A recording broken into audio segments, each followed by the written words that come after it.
एक और movie video. Welcome to Shyam Sharma show movie week. Indian cinema में इस समय पर एक कल्चरल रिवाइवल हो रहा है, एक ऐसा कल्चरल रिवाइवल जिसको द्रविडियन पार्टीज भी नहीं रोक पा रही हैं।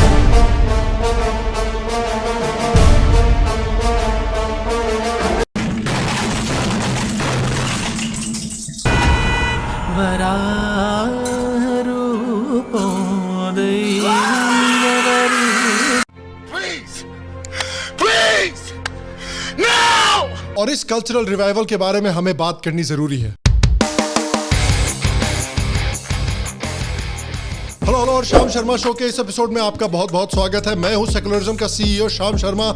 आज मुझसे जुड़ने के लिए, आज का ये एपिसोड देखने के लिए आपका बहुत बहुत धन्यवाद। और आप सबको एक सेक्युलर प्रणाम। तो अगर आप मूवीज पे ध्यान देंगे तो पिछले 3-4 सालों की जो सबसे हिट मूवीज रही हैं, उनमें से बहुत सारी फिल्में ऐसी हैं जो इंडिया के कल्चर, इंडिया की कल्चरल यूनिकनेस, इंडिया का इतिहास, इंडिया की परंपराओं को अपने दिल में रख के चलती आई हैं। ऐसी मूवीज हिट हो रही हैं। लाल सिंह चड्ढा नहीं, लीला नहीं, तांडव नहीं और कुछ कुछ होता है जैसी फिल्में नहीं। आपके पास कोई आइडिया है दादी? पूजा पाठ में इस बात का हल मिलेगा बेटी। ओ कम ऑन दादी।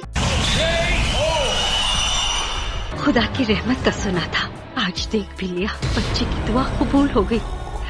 अंजलि की शादी दिसंबर से पहले नहीं हो सकती। आपने ऐसी फिल्मों को हिट बनाया है, शर्म करनी चाहिए आपको। और जो पिछले 5-6 सालों में इस तरह की फिल्मों का ट्रेंड रहा है, वो मेरे हिसाब से बाहुबली से शुरू हुआ और फिर बॉलीवुड ने भी अपनी एंट्री मारी उरी और तान्हाजी जैसी पिक्चरों के साथ। और ये ट्रेंड 2022 में भी कंटिन्यू हो रहा है, 2 ऐसी साउथ की फिल्मों के साथ जो हाई क्वालिटी है, एक्साइटिंग है और भारतीय परंपरा, भारतीय इतिहास को अपने दिल में रखकर चल रही है। और इस ट्रेंड को हमें सपोर्ट जरूर करना चाहिए। इसलिए आज जिस पहली फिल्म की मैं बात करना चाहता हूँ उसका नाम है पोन्नियन सेल्वन, जिसका मतलब है पोन्नी नदी का पुत्र। ये मणि रत्नम का एक बड़ा सिनेमैटिक प्रोजेक्ट है जो कि कल्कि कृष्णमूर्ति की 1955 नॉवेल का मूवी अडेप्टेशन है। पोन्नियन सेल्वन चोला राजकुमार अरुलमोड़ी वर्मन की लाइफ की कहानी है, जो बाद में जाकर महान चोला राजा राजराज चोला के नाम से जाने गए थे। कल्कि कृष्णमूर्ति की जो किताब है उसको अडेप्ट करने के कई अटेम्प्ट्स किए गए हैं, लेकिन ये कहानी इतनी डेंस है कि कई फिल्म मेकर्स ये मानते थे कि इस किताब को अडेप्ट करना बेसिकली इम्पॉसिबल है। बिल्कुल उसी तरह से जिस तरह से हॉलीवुड ये कई सालों तक मानता था कि जो ड्यून सीरीज है उसको फिल्म में अडेप्ट करना बेसिकली इम्पॉसिबल है। लेकिन मणि रत्नम ने न सिर्फ इस स्टोरी को अडेप्ट किया, बल्कि ये फिल्म बहुत अच्छा भी परफॉर्म कर रही है। रिलीज के 5 दिन होते होते इस फिल्म ने 300 करोड़ कमा लिए थे। मेरी इस फिल्म को लेकर सबसे बड़ी टेंशन ये थी कि तमिल फिल्म होते हुए कहीं इस फिल्म में द्रविडियन पॉलिटिक्स को न घुसा दिया जाए, क्योंकि कल्कि कृष्णमूर्ति की जो किताब थी वो चोलास को वैसी दिखाती थी जैसे चोलास एक्चुअली थे। चोलास असल में भगवान शिव के बहुत बड़े भक्त थे। राजराज चोला ने जो अपनी किंगडम साउथ इंडिया में फैलाई थी और सनातन धर्म को ईस्ट एशिया में लेकर गए थे, वो भगवान शिव के नाम पर लेकर गए थे। और फिल्म के रिलीज होने के पहले और फिल्म के रिलीज होने के समय पे ऐसे भी कई फिल्म डायरेक्टर हैं, एक्टर हैं, पॉलिटिशियंस हैं जो कह रहे हैं कि राजराज चोला हिंदू नहीं थे, और ये कह रहे हैं कि राजराज चोला भले ही भगवान शिव की पूजा करते हो, लेकिन इसका ये मतलब नहीं हुआ कि वो हिंदू हैं। हाँ सही बात है, हिंदू कैसे हो सकते हैं? भगवान शिव की पूजा तो साले मॉर्मन करते हैं।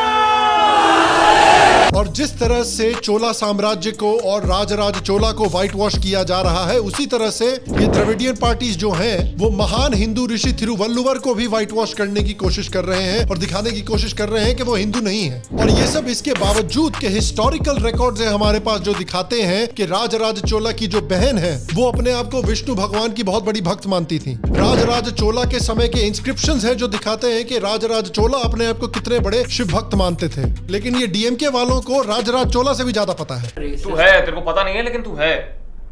द्रविडियन पार्टीज वालों को अगर पूछोगे कि एक सेंस की बात कर दो या फिर दुनिया भर का पानी पी जाओ, तो वो ये करेंगे। लेकिन मुझे इस बात की खुशी है कि ये फिल्म जबरदस्ती कुछ भी द्रविडियन पॉलिटिक्स ठूसने की कोशिश नहीं करती है। चोलास को प्राउड शिव भक्तों की तरह दिखाया गया है। इनफैक्ट चोला किंगडम के राजकुमार आदित्य करिकलन पूरे फिल्म में सर पे त्रिपुंड लगा के रखते हैं, और मुझे पूरा यकीन है कि ये देखकर कई डीएमके टाइप लोगों को पिछवाड़े में बहुत दर्द होने वाला है। और इस फिल्म के कुछ ऐसे एक्टर्स भी हैं, उनके भले ही पॉलिटिकल लीनिंग्स जो भी हो, लेकिन उन्होंने क्लियरली आकर कहा है कि चोलास इंडियंस थे और चोलास कोई साउथ इंडिया के नहीं है। चोलास में सारे इंडियंस को बराबर का गौरव महसूस होना चाहिए। 9th century all this happened when we had the biggest maritime naval thing in the world. and it went all the way to Bali, all the way to Malaysia, and went to recent emissaries to China. And you know what was the superpower doing then? America hadn't been discovered by Columbus till 500 years later. So think about our culture, think about how advanced we were. We need to be proud of this. It's nothing to do with North India, South India, West India, East India. It is, we are Indians, and we need to feel proud about that.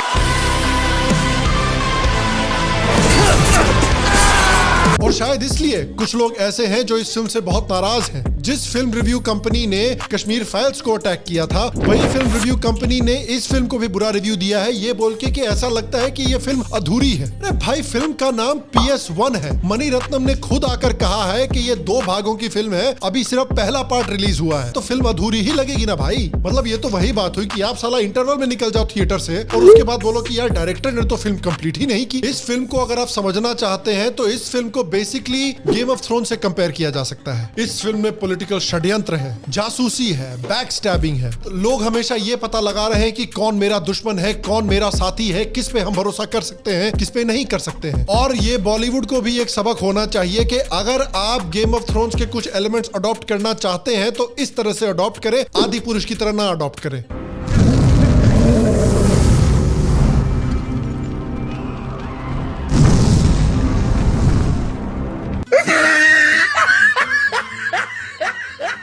इस movie के बारे में कमाल की बात यह भी है कि फिल्म की ओरिजिनल लैंग्वेज तमिल है। फिल्म को हिंदी में डब करके रिलीज किया गया है और डब्ड होने के बावजूद इस फिल्म के जो डायलॉग हैं वो ब्रह्मास्त्र से 150 टाइम्स बेटर है। शिवा तुम्हारा हाथ, शिवा तुम ठीक हो? शिवा, ईशा तुम्हारा बटन है। और अगर आपको इंडियन हिस्ट्री में इंटरेस्ट है, अगर आप महान इंडियन साम्राज्यों के बारे में और जानना चाहते हैं, तो मेरे पास आपके लिए एक बढ़िया ऑडियो बुक रिकमेंडेशन है जिसका नाम है the Vijayanagar empire in India in Hindi, brought to you by Kuku FM, India का लीडिंग ऑडियो शो प्लेटफॉर्म। ये ऑडियो बुक भारत के सबसे महान, सबसे समृद्ध साम्राज्यों की हिस्ट्री है और दिखाती है कि कैसे जब नॉर्थ इंडिया में भारतीय धर्म को कुचला जा रहा था, उस समय पर भारतीय धर्म विजयनगर साम्राज्य में सुरक्षित था और फल फूल रहा था। इमेजिन कीजिए कि एक ऑडियो बुक को पढ़ना एक हार्ड कवर किताब से कितना ज्यादा आसान है। कहीं भी किसी टाइम कुछ भी करते समय आप ऑडियो बुक सुन सकते हैं। तो वीडियो के एंड में मैं आपको बताऊंगा कि कुकू FM आपके लिए इस ऑडियो बुक को पाने के लिए एक बहुत बढ़िया ऑफर लेकर आया है। लेकिन उससे पहले आइए इस हफ्ते की दूसरी फिल्म की बात करते हैं जिसका नाम है कांतारा, जो कि एक कन्नड़ा फिल्म है जिसको मैंने इस हफ्ते देखा और इस फिल्म को देखने के बाद मेरा रिएक्शन था। ये फिल्म कोस्टल कर्नाटका में स्थित है और कोस्टल कर्नाटका के जो फोक ट्रेडिशंस हैं, जो कल्चर है, को बहुत खूबसूरती से दिखाती है। फिल्म का जो बैकड्रॉप है, जो बैकग्राउंड है, वो ये है कि कैसे कोस्टल कर्नाटका में देवों को स्पिरिट वर्शिप यानी भूत आराधना के रूप में पूजा जाता है और इस फिल्म में जो देव हैं वो भगवान वाराह का रूप लेते हैं और इस गांव की और जिस जमीन पर इस फिल्म का गांव स्थित है उसकी रक्षा करते हैं। और इस तरह की जो फोक परंपराएं हैं जो हमारे देश के अलग अलग कोनों में मनाई जाती हैं, उसको मेन स्ट्रीम फिल्मों में हमको देखने को नहीं मिलता। और अगर मेन स्ट्रीम बॉलीवुड फिल्मों में इस तरह की परंपराएं दिखाई भी जाती हैं तो उनकी बेसिकली खिल्ली ही उड़ाई जाती है, जिस तरह से पिछले 10 सालों से आमिर खान जैसे लोग उड़ाते हुए आ रहे हैं। देवों को एक जीवित एंटिटी की तरह दिखाया गया है और दिखाया गया है कि ये देव हमारी दुनिया में हमारे साथ एग्जिस्ट करते हैं, वो हमारे बीच रहते हैं, हमारी जमीन का, हमारी सृष्टि का हिस्सा है। यहाँ तक कि ये जो देव हैं ये कुछ चुने हुए लोगों में खुद प्रकट भी होते हैं। और अगेन इस फिल्म में इस बात को बिल्कुल सीरियसली दिखाया गया है। अगर ये बॉलीवुड फिल्म होती तो इस बात की भी बॉलीवुड खिल्ली उड़ा चुका होता।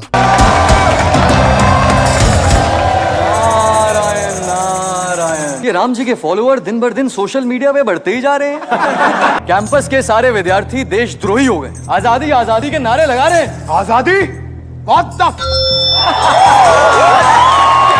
ये फिल्म जो है ये फर्जी एक्टिविज्म के ऊपर भी अपना निशाना तानती है, खासकर उन लोगों पे जो अलग अलग त्योहारों पे अपना एक्टिविज्म पेलने के लिए पहुंच जाते हैं। प्लीज मेरी सांस को बेरोक रखिए, दिवाली पे पटाखे स्किप कीजिए। हैप्पी दिवाली, प्लीज पटाखे मत फोड़ना। The dogs feel very upset. Animals don't have a voice, so they cannot communicate for themselves. Diwali is a very, very, very difficult time for them. In fact जो इस फिल्म का villain है वो इसी तरह के फर्जी एक्टिविज्म का नाटक करता है। और ये फिल्म ये भी कहने की कोशिश कर रही है कि अगर हमारे देश में, हमारे कल्चर में ऐसी परंपराएं हैं जिससे किसी को कुछ खास नुकसान नहीं पहुंचता, तो उन परंपराओं को जबरदस्ती रोकने की क्या जरूरत है। और इस फिल्म में हमारे धर्म, हमारे कल्चर से रिलेटेड थीम्स होने के साथ साथ एक्चुअली काफी अच्छी कॉमेडी भी है। मैंने तो इस फिल्म का कन्नड़ा वर्जन देखा सबटाइटल्स के साथ, लेकिन उसके बावजूद मुझे इसकी कॉमेडी बहुत पसंद आई। और ये फिल्म हॉरर फिल्म नहीं है, लेकिन इसमें कुछ हॉरर एलिमेंट्स हैं जिसको बहुत खूबसूरती से इस्तेमाल किया गया है। और इस फिल्म का जो कोर मैसेज है वो ये कहता है कि भाई हम सब लोग जो हैं वो सृष्टि का और हमारे देवों का हिस्सा है। ये जो धरती है इसके हम केयर टेकर हैं, ये हमारी धरोहर है जिसको हमको प्रोटेक्ट करना है। सृष्टि, प्रकृति, देव, लोग, जानवर, ये सब लोग एक यूनिट का हिस्सा है। और ये कॉन्सेप्ट जो इस फिल्म में एक्सप्लोर किया गया है ये तो सनातन धर्म का भी सेंट्रल कॉन्सेप्ट है। और फाइनल चीज, इस फिल्म का क्लाइमैक्स यार, क्या ही बोले। ये फिल्म आपको देखनी चाहिए थिएटर्स में सिर्फ और सिर्फ क्लाइमैक्स को देखने के लिए, क्योंकि अगर आप थिएटर में क्लाइमैक्स देखेंगे तो आपके रोंगटे खड़े हो जाएंगे। और ऑनेस्टली इस तरह की फिल्म मेरे हिसाब से main stream Indian film industry में एग्जिस्ट ही नहीं करती है। ये बहुत ही यूनिक फिल्म है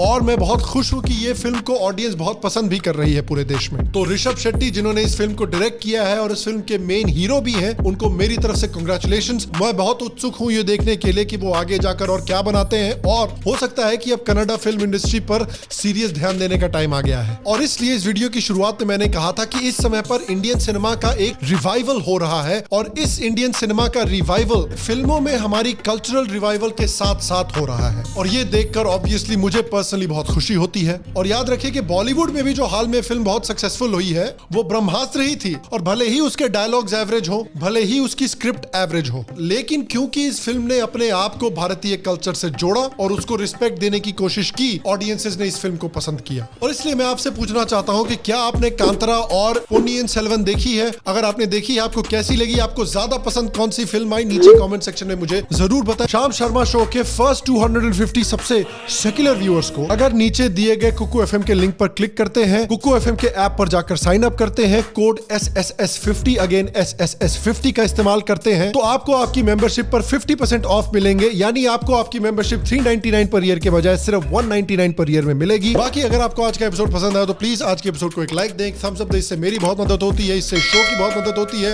अगर आप एक और बढ़िया साउथ की फिल्म कार्तिकेय 2 का रिव्यू देखना चाहते हैं तो यहाँ पर क्लिक करके देख सकते हैं। अगर आप श्याम शर्मा शो का नया मर्च देखना चाहते हैं तो नीचे श्याम शर्मा शो के मर्च स्टोर पे क्लिक करके चेकआउट करें। अगर आप श्याम शर्मा शो के मग क्लब के मेंबर बनना चाहते हैं तो नीचे पेट्रियन के लिंक पर क्लिक करके श्याम शर्मा शो के मग क्लब के मेंबर बने। बाकी मैं आपसे अगले एपिसोड में मिलूंगा और तब तक स्वस्थ रहें, सुखी रहें। फिर मिलेंगे और आप सबको एक सेकंड प्रणाम।